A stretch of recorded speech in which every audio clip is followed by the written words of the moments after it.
Amis culturels, bonjour et merci d'être de notre invité de Cultura de ce jour, monsieur le ministre Juste Imombo, ministre des Postes, des Télécommunications et de l'économie numérique. Bonjour monsieur le ministre. Bonjour monsieur Sauf Gérard. Voilà. Avec vous, nous allons parler de la réouverture du poste de Mosaka.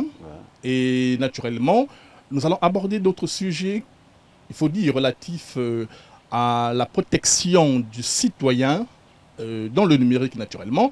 Aujourd'hui, on parle beaucoup de la cybercriminalité. Et le 20 novembre 2018, vous recevez le ministre centrafricain, votre homologue, avec qui vous avez une séance de travail. Nous aimerions bien échanger également à ce sujet, en savoir un peu davantage et certainement d'autres préoccupations liées à vos prérogatives.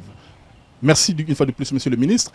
Alors, il faut dire que c'est 15 ans après que Mosaka peut aujourd'hui se réjouir d'avoir, n'est-ce pas, un poste de télécommunication en son sein. Oui, bon, comme on dit, mieux vaut tard que jamais, mais pour nous, c'est la feuille de route du président de la République qui nous demande d'arrimer le Congo à l'économie numérique. Et il y a aussi une obligation, c'est-à-dire ce qu'on appelle dans notre jargon, offrir le service universel postal. C'est-à-dire qu'il est inconcevable que dans d'autres localités, il y a des services postaux qui sont offerts aux populations et dans d'autres localités, les populations n'ont pas de services postaux. Donc on avait un bureau, on va dire un ensemble de bureaux de poste étendus, hein, sur toute l'étendue du territoire national. On était à 111 bureaux de poste, mais ce que nous avons connu dans notre pays a fait que non, on a eu plusieurs bureaux de poste qui ont été détruits. Donc notre rôle à nous, c'est de réhabiliter ces bureaux de poste et d'offrir le service postal universel à tous nos concitoyens, mais aussi et surtout de favoriser ce qu'on appelle l'inclusion financière. C'est-à-dire qu'avec le secteur postal, les populations qui sont dans l'interland peuvent bénéficier des mêmes services que les populations qui sont ici à Brazzaville ou à Pointe-Noire ou encore à Dolisie. Par exemple, au niveau des produits financiers. Mosaka, par exemple, était totalement, on va dire, coupé du reste du monde. Parce qu'on ne pouvait pas transférer de l'argent de l'étranger vers Mosaka. Ou de Mosaka vers l'extérieur du pays. Mais aujourd'hui, voilà, ce complexe est tombé. C'est-à-dire qu'on peut envoyer de l'argent à l'international. Et vous avez vu, il y a par exemple un témoignage que nous avons reçu. Le maire de Mosaka disait, pour envoyer par exemple de l'argent en France, ils envoyaient d'abord l'argent à Brazzaville, ensuite Brazzaville partait sur Paris. Vous voyez que non, ce n'était pas normal et voilà, c'était un cadeau de fin d'année du chef de l'État. Et à côté, au niveau de Mosaka, nous avons mis en place ce qu'on appelle un centre multimédia, c'est-à-dire un cybercafé, comme on dit un cybercafé, c'est un centre multimédia avec une télévision connectée au satellite, avec des ordinateurs connectés à l'Internet pour faire en sorte que les jeunes aient des loisirs sains, parce que ça va leur permettre de renforcer leurs capacités, mais aussi pour faire en sorte que les jeunes puissent apprendre aussi. Également être connectés à l'international, ce qu'on appelle le e-learning. Bon, le village planétaire, en fait, passe par là, hein, monsieur le ministre. Voilà, exactement. Donc, voilà, c'est la feuille de route que nous avons reçue du chef de l'État et nous travaillons sans désemparer pour effectivement matérialiser cette ambition du chef de l'État. Voilà. Monsieur le ministre, on sait qu'en 2016, il était question, n'est-ce pas, il s'agissait de Ngo. Ouais. En 2017, vous avez eu Mouyondi, vous avez eu Madiengu. Et là, tout récemment, c'était Mosaka. Voilà.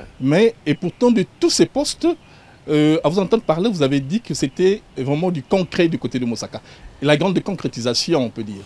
Non, la seule différence, c'est que lorsque nous avons commencé ce processus de réouverture des bureaux de poste, nous l'avons fait en marge des festivités de la municipalisation accélérée de la Bwenza. C'est-à-dire qu'on a ouvert le bureau de poste de Madingu. Après Madingu, nous sommes partis à Ngo. Et à partir de... après Ngo, nous sommes partis à Makwa. Après Makwa, nous avons fait Abala. Et Abala, nous avons fait Mouyondi. Mais c'est à partir de Abala et de Mouyondi qu'on a mis en place ces centres multimédia. Au niveau de Madingu, c'est un opérateur, notre opérateur historique, qui est dans notre secteur de télécommunications, qui a mis en place un centre multimédia, c'est Congo Télécom. Mais le centre multimédia de la Sopeco, on a commencé à les implémenter à partir de Abala, Muyonzi, et aujourd'hui, nous avons finalisé Mosaka. Donc, et on sait que dans les perspectives, vous avez Enyele, Etumbi et Ngoko. Oui, parce qu'on veut... la Sopeco, aujourd'hui, souffre d'un problème assez sérieux. Il nous revient à nous de trouver des moyens pour ressusciter la Sopeco. Parce que la Sopeco a été amputée, il faut le dire, hein, des chèques postaux. On a créé la banque postale, on a dessaisi la Sopeco, on va dire, du nerf de la guerre de la Sopeco. C'est qui étaient les centres postaux. Donc aujourd'hui, qu'est-ce qu'on doit faire? Et aujourd'hui, la révolution du digital, l'économie numérique est venue et a quelque peu bousculé toutes les postes du monde. Hein. Pas seulement la poste congolaise. Toutes les postes du monde ont subi le choc de la révolution du digital. Parce que le courrier, naguère, le courrier traditionnel n'existe pratiquement plus. Aujourd'hui, les gens, c'est le courrier électronique, c'est les SMS, c'est les emails qu'on envoie. Donc, les gens n'utilisent pratiquement plus le courrier traditionnel. Comme le métier de la poste, c'était le courrier, et que ce courrier n'existe plus. On n'a plus les chèques postaux. Il nous reste ce qu'on appelle les colis postaux. Ben, il nous faut trouver d'autres mécanismes qui feront que non, on puisse régénérer le secteur postal de notre pays. Voilà pourquoi est-ce que nous nous sommes dit, on va mettre en place ces centres multimédia qui nous permettront, par exemple, dans le cas du e-commerce, de faire en sorte, parce qu'aujourd'hui, de plus en plus, les gens achètent en ligne. Mais lorsque vous achetez en ligne, mais qui va vous livrer le produit que vous avez acheté en ligne à travers les plateformes qui existent? La Poste a un réseau étendu, la Poste peut vous livrer ses produits. Il y a aussi autre chose. Pourquoi ces bureaux de poste? Mais, je l'ai dit tantôt, l'inclusion financière, le service postal universel, parce que c'est l'obligation de l'État d'offrir les mêmes services à tous les citoyens, mais aussi ça nous permet d'avoir un peu ce qu'on appelle à travers les commissions. Parce que lorsque nous mettons par exemple les transferts d'argent à l'international, ce n'est pas la Poste qui fait, c'est un partenaire. MoneyGram, c'est un partenaire de la Poste. Ce n'est pas l'argent de la Poste. MoneyGram utilise la plateforme de la Poste pour écouler ses produits.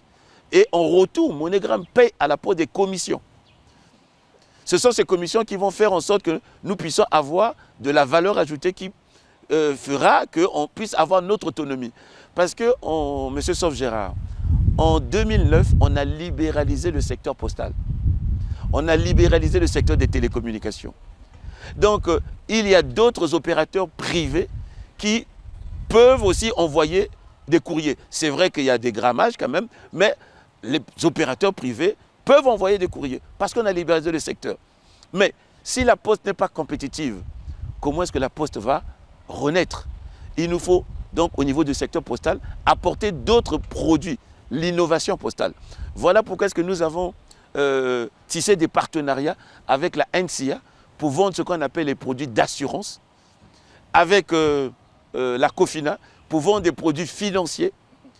Et nous sommes en train de travailler avec d'autres opérateurs pour nous accompagner justement à avoir plus de ressources. Pour parler de la France, la Poste française est maintenant à une nouvelle vocation, c'est la banque assurance.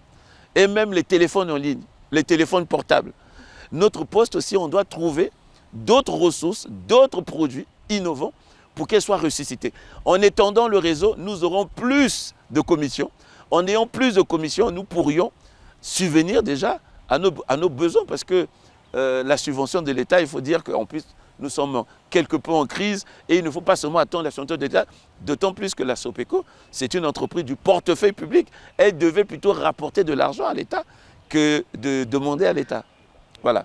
Et bientôt Enyele, justement parce qu'il y a plusieurs transactions qui se font au niveau d'Enyele, dont le Congo ne maîtrise pas. Des fois, ils vont faire ça de l'autre côté de la frontière. Ce n'est pas normal. Donc, nous avons été interpellés là-dessus. Et puis, nous sommes en train de travailler pour mettre la même poste à Ngoko et pour mettre la même poste aussi à Etumbi. Parce que nous savons que c'est des grands centres, là où on doit apporter les mêmes produits que les Congolais ont à Brazzaville, à Pointe-Noire, à l'Interland. Voilà. Il faut dire, monsieur le ministre, que c'est beaucoup de dynamisme pour assurer ces services de proximité. Oui. Et d'aucuns se demanderaient d'où le monsieur le ministre tire, n'est-ce pas, ce grand dynamisme et surtout cette persévérance et cette foi. Vous avez trouvé les mots. Persévérance et la foi. Bon, je suis chrétien, je le dis souvent. Donc c'est la foi qui nous anime un peu. Mais persévérance, c'est parce que nous avons une feuille de route, c'est tout. Vous savez, lorsque vous avez une vision, bah, vous n'avez qu'à intérioriser la vision et puis le reste, comme on dit, puisque j'ai la foi, Dieu fera. Le problème, c'est que nous avons un partenaire qui nous accompagne dans le déploiement de notre réseau. C'est Siccar Finance, Super Agent Monégram. Dans le cadre de notre convention, nous nous sommes dit, Siccar Finance, en étant ensemble le réseau, vous allez gagner, nous aussi on va gagner.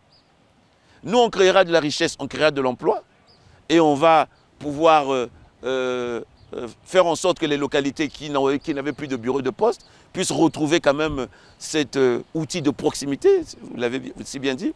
Et de l'autre côté, Siccar Finance, vous faites de l'argent. C'est un partenariat public-privé gagnant-gagnant. Voilà. Nous tirons les ressources à travers ce partenariat. Je peux vous donner un exemple. En gros, la réhabilitation du bureau de poste de Mosaka nous a coûté, en gros, on va dire dans les 35 millions. Nous avons fait moitié-moitié. C'est-à-dire que la moitié a été prise par Siccar Finance Super Agent Monégram, l'autre moitié par le ministère et la Sopeco. Voilà, on amoindrit les coûts. Et lorsque le ministère et la Sopeco prennent l'autre moitié, qu'est-ce qu'on dit? Au lieu que vous nous reversiez, par exemple, en termes de commission, 10 millions, ben reversez-nous 7 millions. Et les 3 autres millions, ça rentre dans le cadre du paiement de la dette que vous avez préfinancée au niveau de la réhabilitation pour la réouverture des bureaux de poste. Voilà notre panacée, la panacée que nous avons trouvée, justement, pour réouvrir ces bureaux de poste. Nous en sommes quand même à près de 6 bureaux de poste réouverts. Et on l'a fait pratiquement sans moyens. Mais on a la vision, le président nous a donné la feuille de route et nous travaillons pour la matérialisation de cette feuille de route. Alors, en arrivant à ce poste, monsieur le ministre, vous l'avez dit tout à l'heure que les services postaux, c'était totalement, aujourd'hui avec la concurrence, n'est-ce pas, de l'Internet, de tout ce qui est des réseaux sociaux, c'est pas facile.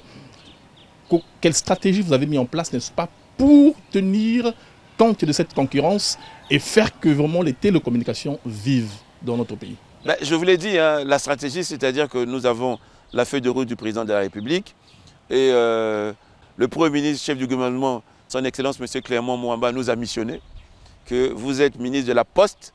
Votre rôle à vous, c'est de regarder le secteur postal. On a commencé à faire ce qu'on appelle un bilan du secteur postal, voir les lacunes, voir les faiblesses du secteur postal, voir aussi l'atout de notre secteur postal. L'atout, c'est quoi? Nous avons le réseau le plus étendu, 111 bureaux de poste. C'est vrai que les bureaux de poste sont plus ou moins très dégradés avec ce que nous avons connu comme bêtises humaines dans notre pays. Mais notre rôle à nous, c'est de trouver les mécanismes et les moyens pour faire renaître ces bureaux de poste. Sans les CCP, parce qu'on n'a plus les CCP. Et qu'est-ce qu'on a fait? Mais on a vu les partenaires. On travaille avec les partenaires qui sont avec nous. Et on dit aux partenaires, vous avez tout intérêt à gagner comme nous. Les partenaires, ils gagneront pourquoi? Plus ils ont de la demande, mieux ils pourront écouler leurs produits. Donc la demande existe. C'est-à-dire il y a des localités, par exemple, on prend l'exemple de Muyonzi. Muyonzi n'avait plus de bureau de poste depuis les affres que nous avons connues dans notre pays. Mais à côté de Muyonzi, à quelques enclavures de Muyonzi, il y a Dangote Ciment qui a été installé. Bah, les gens de Dangote, ce sont des travailleurs. Mais les gens de Dangote, qu'est-ce qu'ils font à la fin du mois lorsqu'ils perçoivent leur salaire? Ils font des échanges. Mais ces échanges-là, ça passe par où? Mais justement, le secteur postal peut favoriser justement ces échanges. Et ça créera de la richesse. Voilà ce qui nous anime. Et voilà comment est-ce que nous nous sommes engagés à réouvrir ces bureaux de poste. Parce que si nous ne le faisons pas, puisqu'on a libéralisé le secteur, je ne vais pas citer nos concurrents ici, mais si aujourd'hui, vous n'allez pas faire les transferts de MoneyGram dans un bureau de poste, mais vous avez la possibilité de faire le même transfert dans un autre service. Ce service existe. Mais le service, ce n'est pas le service de la Poste. C'est le service d'un concurrent. Mais qui va engranger les commissions? C'est le concurrent. Et la Poste, qu'est-ce qu'elle va gagner? Rien du tout. Donc nous, on s'est dit non. Nous, on a l'atout majeur de la Poste, c'est son réseau. Essayons de faire renaître ce réseau. Rien que faire renaître ce réseau, ça va créer un dynamisme qui va faire déjà, au niveau des commissions, on puisse avoir déjà une certaine autonomie. Parce que plus on a des réseaux ouverts, plus on a des transactions, plus on a des commissions, plus on a des revenus qui permettront qu'on puisse faire en sorte que demain, lorsqu'il s'agira par exemple de payer les charges de la Poste, on attend de payer la subvention de l'État. Parce que l'État nous dit, vous êtes une entreprise du portefeuille public, nous on n'a plus intérêt, grand intérêt à vous. Qu'est-ce qu'on va faire? Donc c'est à nous de regarder. Voilà, notre ambition c'est ça, c'est continuer à étendre le réseau postal et à travers ce réseau postal, présenter des produits innovants, des produits d'assurance. On pourra payer par exemple son assurance scolaire dans un bureau de poste, on pourra payer son abonnement de télévision, son électricité, sa facture d'eau dans un bureau de poste. On pourra aussi surtout transférer de l'argent. Et nous savons qu'on doit parler d'inclusion financière parce que la bancarisation, nous connaissons à quel niveau elle est dans notre pays. Mais par contre, à l'Interland, cette bancarisation, on va dire, on pourra la formaliser à travers le réseau postal. Puisqu'on va effectuer ce qu'on appelle des transactions financières. Et au national et à l'international. Alors, monsieur le ministre, il faut dire que le 28 novembre dernier, 2018, naturellement, vous recevez votre homologue de la RCA, oui. Et la fibre optique était au centre, n'est-ce pas, de vos entretiens. Oui, pourquoi la fibre optique? Parce que le président de la République a deux grands projets. Le premier projet, c'est le projet de couverture nationale en télécommunications, ce qu'on appelle le PSN. C'est un projet avec un point d'atterrage de fibre optique à Matombi. On a un réseau backbone qui va jusqu'à Ouesso. Et il y a un deuxième grand projet, tout ça c'est pour mailler notre pays à cette infrastructure de croissance qui s'appelle la fibre optique. Parce qu'on ne peut pas parler d'économie numérique s'il n'y a pas la fibre optique. La base de l'économie numérique, c'est cette infrastructure. Et il y a un autre projet conceptualisé par son Excellence, Monsieur le Président de la République, Denis Sassou Nguesso, c'est le projet Central African Backbone. Ce projet concerne l'interconnexion du Congo avec les autres pays de la CEMAC pour avoir ce qu'on appelle des autoroutes de l'information, c'est-à-dire de la redondance. Il vous souviendra que je crois que c'était l'année dernière, nous avons eu le câble de fibre optique qui a été sectionné au large de Pointe-Noire-Matombi.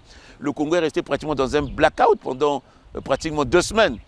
Pourquoi? On avait une petite capacité au niveau de Kinshasa parce que nous avons un câble sous-fluvial de fibre optique avec la RDC voisine, mais qui ne nous permettait pas d'avoir autant de capacité. C'est simple, c'est comme une route. Lorsque vous avez une autoroute, lorsque la route est coupée, si vous n'avez pas une autre route de contournement, et les gens ne pourront plus circuler. Le projet Central African Backbone, c'est pour avoir cette redondance qui permettra, si on a des problèmes avec la route que nous avons à travers le PSN, à travers le projet Central African Backbone, on aura là toujours la possibilité de pouvoir avoir des capacités et ainsi de suite, parce qu'on a finalisé l'interconnexion avec le Gabon. On est interconnecté avec le Gabon. Maintenant, les Gabonais, s'ils ont un problème avec leur câble, ils sont à ACE et SAT3, ils peuvent prendre les capacités à travers notre câble, le WAX. Nous aussi, si on a le problème avec le WAX, on prendra les capacités vers le Gabon. Mon homologue de la RCA est venu justement parce que nous avons un financement avec la BAD, la Banque africaine de développement, pour mettre en place 2 réseaux. L'interconnexion du Congo avec la RCA à travers un câble sous-fluvial et l'interconnexion du Congo avec le Cameroun à travers un câble terrestre de fibre optique. Et à côté, on va mettre en place ce qu'on appelle un data center parce que lorsque vous avez ces autoroutes de l'information, il faut que les données que vous utilisez soient hébergées dans votre pays. Parce que lorsque vous avez une adresse, je prends .gmail ou .fr, mais tous vos données ne sont pas hébergées au Congo, c'est hébergé aux États-Unis, c'est hébergé en France. Donc nous, on a l'identité numérique du Congo, c'est le .cg. On va mettre ce centre de données qui permettra qu'on puisse héberger nos propres données. Imaginez que les données dans le cas du e-gouv que nous sommes en train d'implémenter soient hébergées dans un autre pays. On ne sera pas indépendant.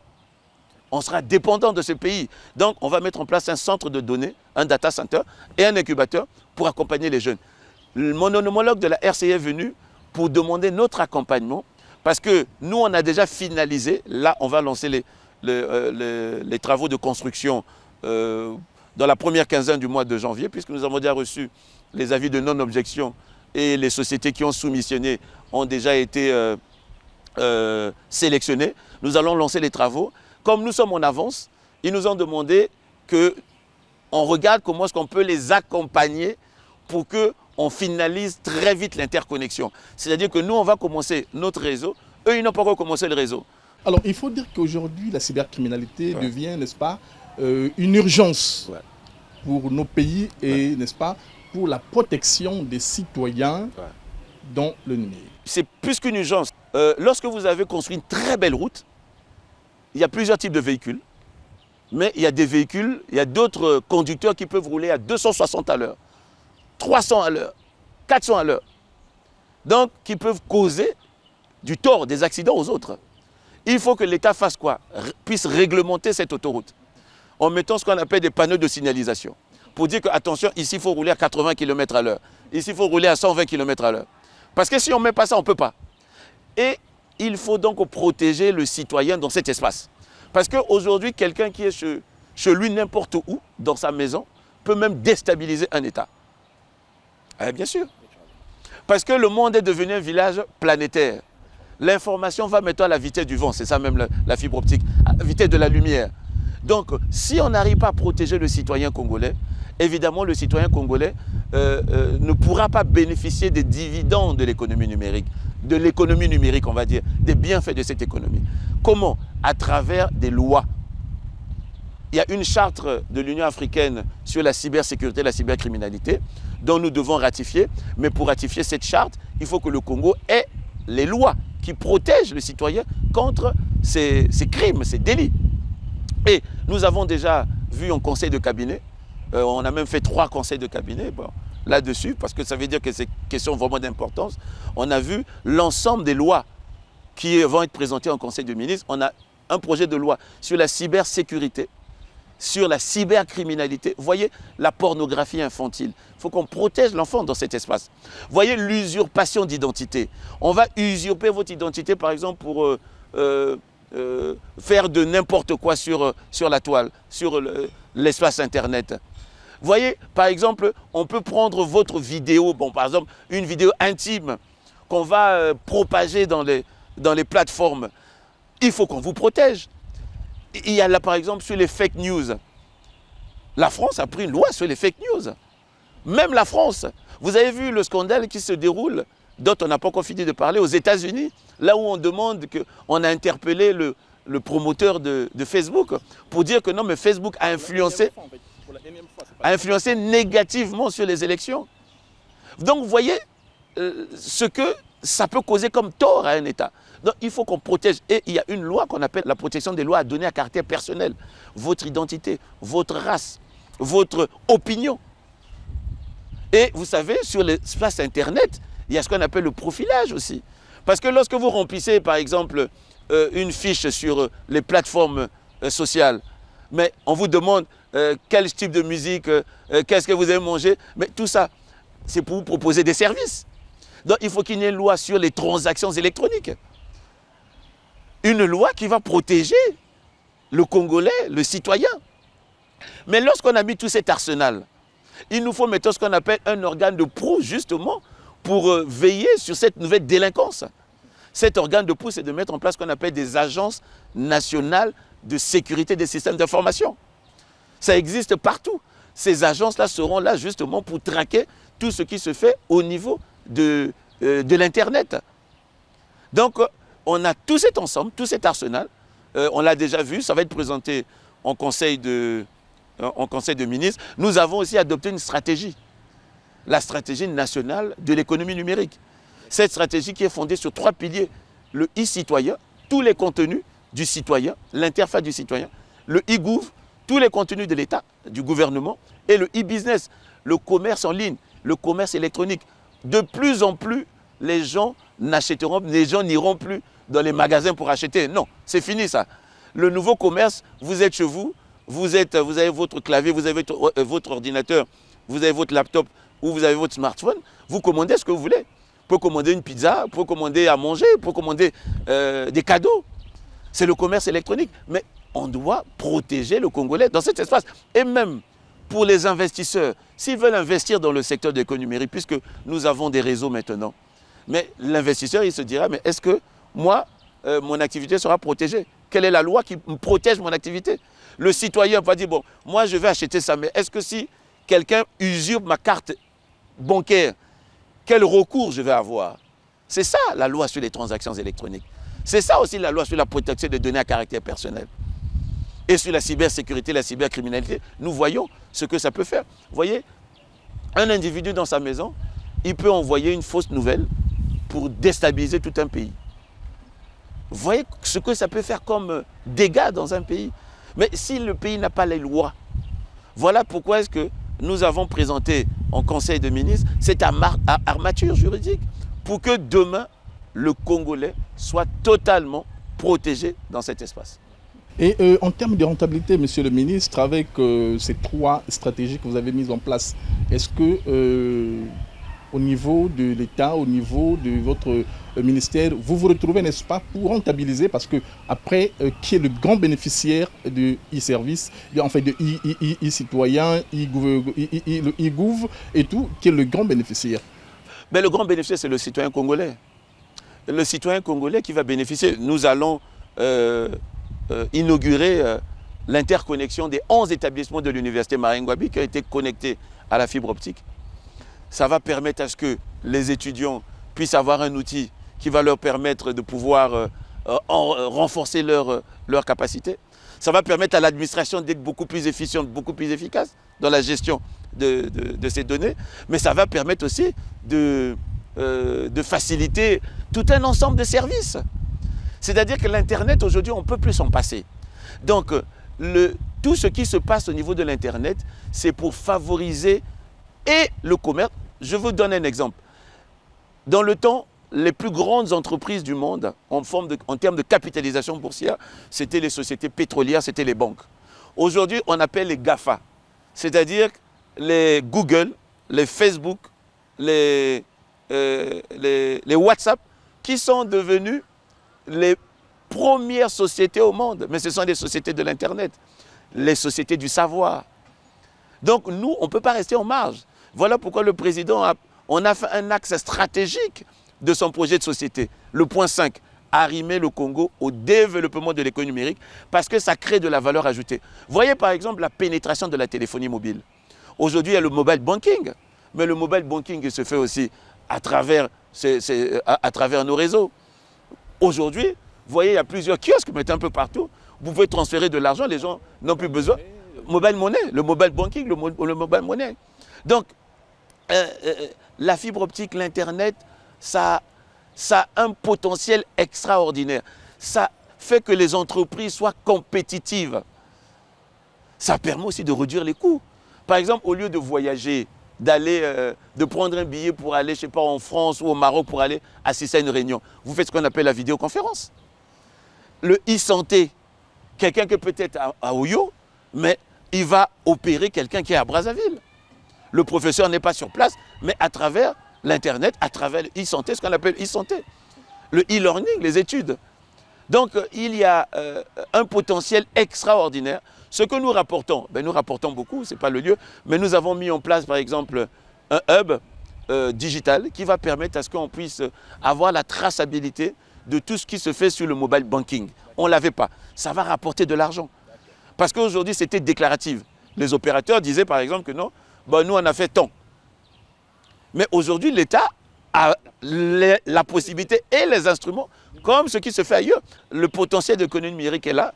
Et nous avons aussi, sur instruction de son Excellence, Monsieur le Premier ministre Clément Mwamba, fait approuver au niveau du Parlement, adopter au niveau du Parlement, le Fonds universel pour les communications électroniques. C'est-à-dire les opérateurs de téléphonie mobile, par exemple, dans leur cahier de charges, n'ont pas l'obligation d'aller installer leur réseau dans une localité, par exemple, qui a moins de 3000 habitants. Mais il y a des Congolais qui sont dans ces localités. Que fait l'État? L'État doit-il laisser ces Congolais? C'est comme le bureau de poste. Non, l'État doit offrir les mêmes produits de télécommunication à ces Congolais.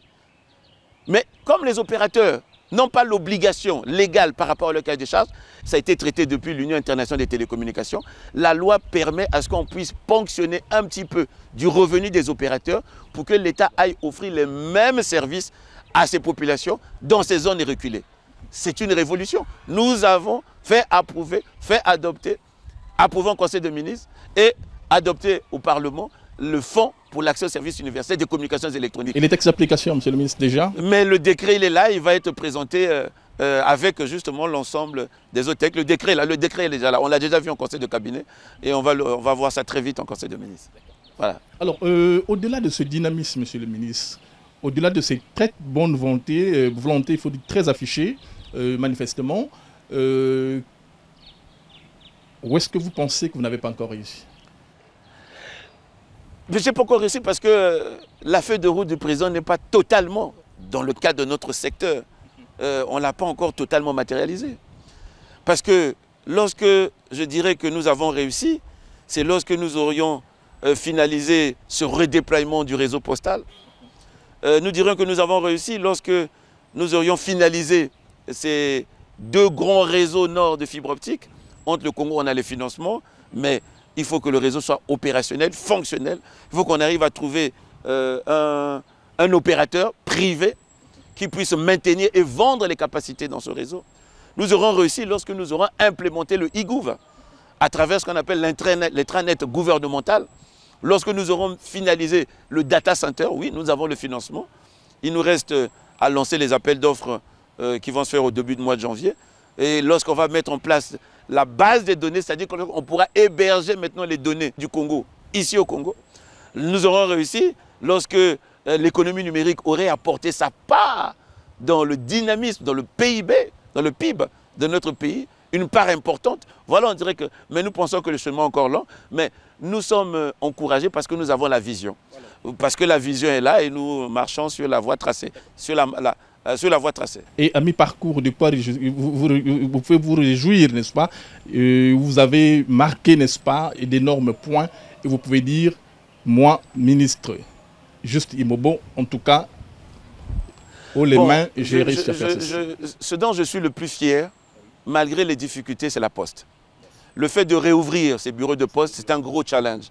Parce que voir une localité, la concurrence également, voilà, avec les gens. Voir une localité, des populations dans une localité, 15 ans, qui ne pouvaient pas envoyer ou recevoir de l'argent, par exemple, d'un parent qui est en France, voir maintenant ces populations-là pouvoir recevoir cet argent, pour nous, c'est une fierté. S'inscrire dans le village planétaire, c'est déjà nouveau. Voilà.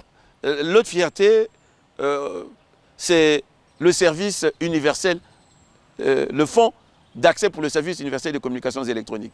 C'est-à-dire que nous pourrions connecter les zones qu'on appelle les zones blanches, les zones grises, les zones qui n'ont pas de réseau. On pourra maintenant faire en sorte que, par exemple, dans le département de la Likwala, par exemple, dans une partie des départements des plateaux, là où les gens n'ont pas de... Pour appeler, d'autres sont obligés de monter, il faut le dire, sur des arbres ou aller de l'autre côté de la frontière pour avoir de réseau. Non.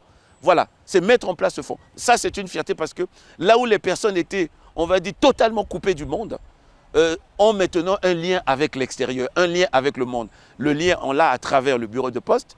Le lien, on peut avoir aussi à travers les communications électroniques. Voilà, ça, c'est la fierté. Mais comme je l'ai dit tantôt, le chemin, il y a encore du travail à faire et nous allons, sans désemparer, continuer à travailler, à ne ménager aucun effort pour faire en sorte que les Congolais, partout où ils se trouvent, puissent avoir accès. Mais aussi, notre fierté, ce serait que l'on puisse protéger le Congolais dans cet espace. Voyez un peu, on injurie deux fois des gens, des fois dans leur intimité, mais on n'a aucune loi pour pouvoir réprimander ces personnes. Lorsqu'on c'est possible d'en arriver là? Ben bien sûr, puisque mais la loi sur la cybersécurité, la cybercriminalité, la loi sur la protection des données à caractère personnel. Mais c'est ça justement, ce sont ces lois-là qui vont faire en sorte que demain, on aura une législation, parce qu'on dit que nul n'est censé ignorer la loi. Si quelqu'un, aujourd'hui, usurpe ton identité ou on poste par exemple ta vie privée, deux fois dans ton intimité sur les réseaux, ben, tu auras la possibilité d'intenter une action contre cette personne. Et la personne saura que, ah, maintenant si je fais ça, ça c'est dangereux. Si je prends l'identité de quelqu'un, la personne peut se retourner contre moi, elle peut ester une action en justice et je peux être condamné. Voilà. Lorsqu'il y a la loi, la condamnation, alors les gens commenceront, évidemment, on va continuer toujours à éduquer, parce qu'il faut éduquer sur les réseaux sociaux. Le président nous a demandé de démocratiser la fibre optique, parce qu'il y a quelques années, les Congolais étaient sceptiques, ils se disaient, est-ce qu'il y a la fibre optique au Congo? Mais lorsque vous passez devant Congo Télécom, vous voyez, il y a plein de gens, Parce qu'on a mis ce qu'on appelle des points hotspot. La fibre, elle est là gratuite et c'est du haut débit. Donc voilà un peu de fierté, si on peut parler en termes de fierté. Mais le travail est encore long et nous pensons que nous allons continuer à ménager aucun effort pour... En tout cas, merci Monsieur le ministre, d'abord de cette disponibilité et également de cette ouverture d'esprit, n'est-ce pas, de mettre sur le plateau de Cultura tout ce que vous avez exposé. C'est un grand plaisir de vous avoir reçu sur ce plateau. Nous vous disons merci. Et certainement peut-être une préoccupation qu'on n'a pas pu aborder. Bon, la préoccupation, nous sommes en fin d'année. Je vais souhaiter bonne et heureuse année tout d'abord, puisque je suis sur votre plateau, à son Excellence Monsieur le Président David Denis Sassou Nguesso, son épouse et toute sa famille. Que le Seigneur leur accorde santé et beaucoup de force. Et bonne année aussi à l'ensemble des travailleurs du ministère des Postes, des Télécommunications et de l'économie numérique. Bonne année à vous, sauf Gérard, à votre équipe. Bonne année à Télé Congo, bonne année à toute la République. Et nous avons des challenges à relever. Nous pensons que avec la grâce du Seigneur, nous releverons ces challenges. Mais comme je l'ai dit, notre ambition, nous sommes rassurés, on va dire parce que nous avons une voie qui est tracée. Voilà. Et nous pensons que nous allons suivre cette voie.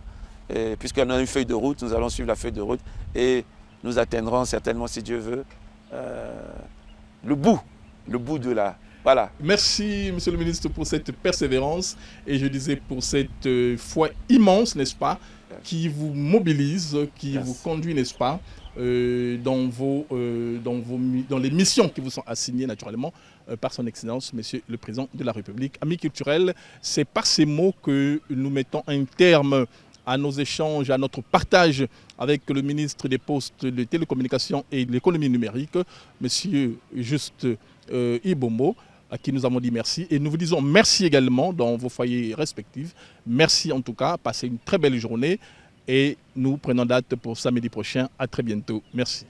Merci.